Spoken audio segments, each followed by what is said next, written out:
Hey, what's up, y'all? Yeah, there's another wire reaction, Twine reactions. Yeah, this scene is extremely important and it's so subtle and nuanced. I swear this was an ingenious scene, and I'm about to pretty much break it down and let you know how significant and how brilliant this scene was because it flies over most people's heads, surprisingly. And the boy Bodie told you. Forget the beating. It ain't about that. You smart, man. I can see that. I wanted you to choose somewhere safe for us to speak, but goddamn. Only bugs and this motherfucker gonna have legs. Nah, I appreciate smart. Pay attention to how Marlo is looking at Stringer. Like, this is extremely significant. Like, pay attention to just what Marlo is doing and what Stringer is doing, and it's gonna really like get you towards the end.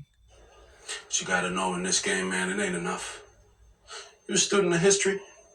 You know this town had its share of smart play. Pay attention. See how he's still looking at him?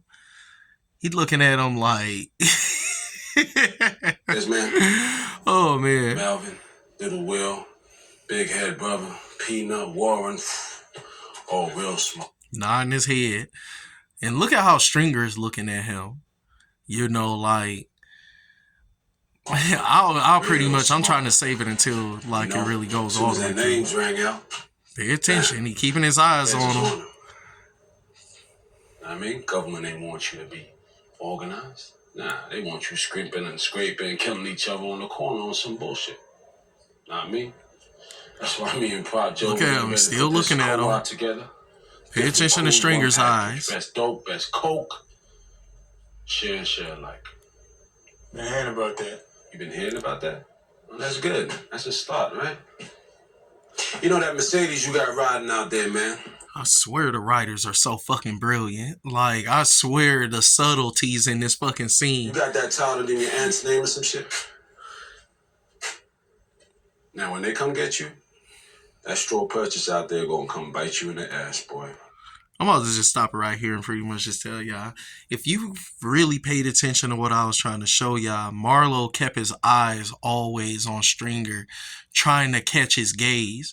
But if you notice, like, Stringer momentarily would probably look at him, but he was also looking off, just monologuing, because one of the things I gotta tell you guys about, like, with dudes who were deep in the streets is that, like I said, money doesn't motivate them. Heart is what motivates them. And in order for you to get to a high level in the streets, you have to have a near genius level of and social intelligence and emotional intelligence. And Marlo is sizing up Stringer right now. He's looking at him literally like, dang, he's just telling me all about this stuff, but he's not caring about if I'm really absorbing this. He really had peeped all of Stringer's obliviousness to himself. Like, Stringer just sat right here just talking, and he did not stop to really analyze how was Marlo really taking it in. Because Marlo just kept the same demeanor, just looking at him.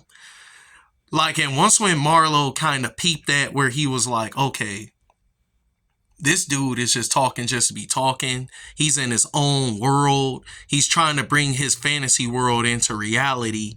That was when Marlo knew that he could take the Barksdale crew down right now. At this point, Marlo didn't know if Avon was locked up or anything about Avon. Only thing he knew at this moment was that the Barksdale crew is ran by somebody living in fantasy land.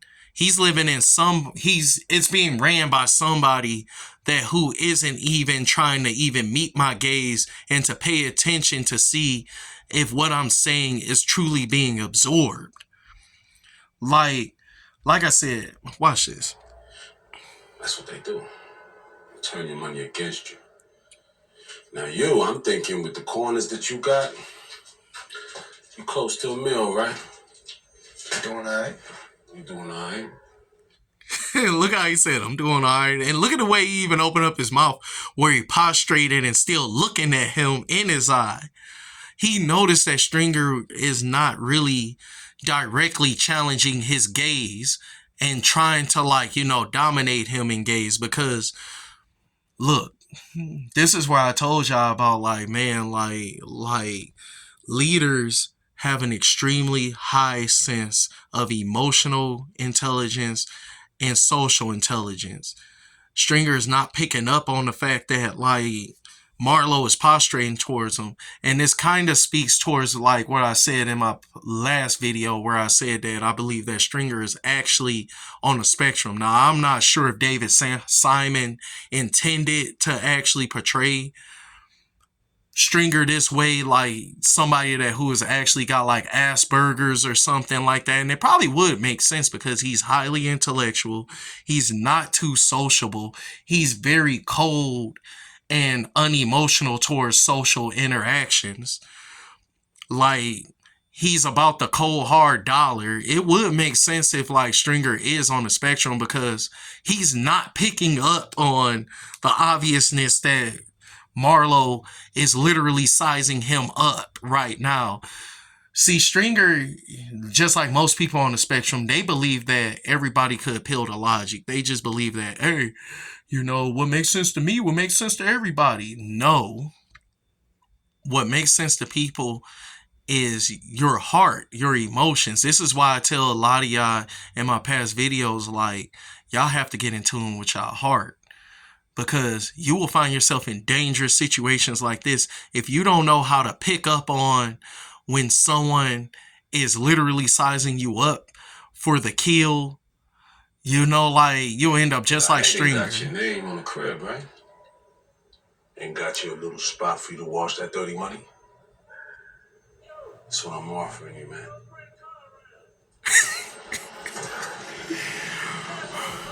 Why is he in there with him? I told you. Keep watching. I'll put you up to this. Oh yeah, by the way, I gotta make a lot of videos about McNulty too, because, like, I'm gonna have some videos on their way about McNulty too. Trust and believe. Tell you what, how about a case of that PBR piss you drink against a touch of the Irish? You went out the back and you're watching that house for nothing. Here comes your nothing. Whoa. I like my piss in bottles.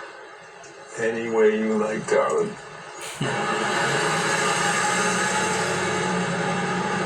Chris, tell our people to tune up. I'm on it. Look at that look. And look at Chris. See, a lot of people who believe that, like I said, it goes back to that Dunning-Kruger thing. And like I said, I believe that Stringer is literally on the spectrum, because someone who isn't on the spectrum would be able to just pick up on, okay, this person is attempting to size me up. He's attempting to gather information about me through this interaction. And I had to learn this actually the hard way, because, like I said, I'm a lot like Stringer, and I'm even on the spectrum. Trust and believe, like, I'm very intellectual. I don't like socializing, but due to the fact of a lot of dangerous and crazy situations that I found myself in, I learn, like, just almost naturally, like, and it just leaps out at me. Like I said, the way that Marlo was looking at him, the way that, like, this is why whenever I talk to people, I deeply pay attention to if they're listening. If I'm talking to someone and I realize, like, okay, they're not showing me any thoughtful indications that they're listening, I stop talking.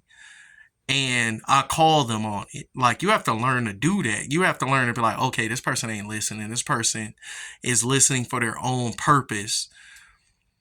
Like, Stringer was just literally up in there just talking about the co-op.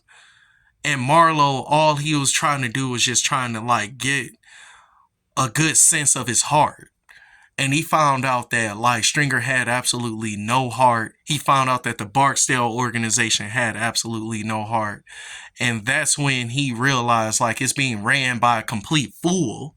It's being ran by somebody that who will waste their time talking and not caring if the person that who is listening is truly listening.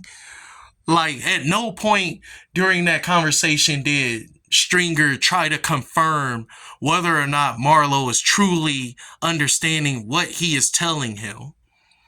At that point, Marlo realized that he's dealing with a complete goofball. At this point, he don't even know if even, like I said, even that Stringer's even locked up. He's just looking at like, okay, the Barksdale organization ain't nothing, and I could take this out. And he's seeing this as an opportunity for him to grow his own infamy, his own legend. Even if he's seen like, okay, the Barksdale crew isn't what it really is, he knew that if he could take out the whole Barksdale crew, that he would become like a true Baltimore legend. And that's why like Marlo decided to be like, yo, Chris, tell our people to tool up. Like, this is going to be a layup. Like, Marlo looked at it like, yo, this is a layup. Like this ain't going to be nothing. Like this dude ain't even, he doesn't have that look. He doesn't have that demeanor. He doesn't have that understanding. And like I said, I'm not no street dude. But at the same time, I've been a part of a lot of street situations. I've been a part of like around a lot of street dudes, and I've seen a lot of this stuff pop off where people will say things just to see how will you react. That's how a lot of street dudes will judge you. They will say things and see how you react and judge you. And that judgment could mean you to be like, to get violated or be left alone. And unless if you're aware of that, yo, I just feel sorry for you. But overall, there's another video. I'm going to have Mo coming. Like I said, I'm going to try to get more Chris videos in, you know, like definitely coming up this week. I've just been real busy, and these are the videos that have been kind of like leaping out at me. I'm going to probably try to go. I wish I could have probably been more like in order, but yeah, like, comment, subscribe, you know, thanks for the support and all the support of my previous videos, and tap in, and peace and thanks. Oh dang, I have to say that. Peace and thanks.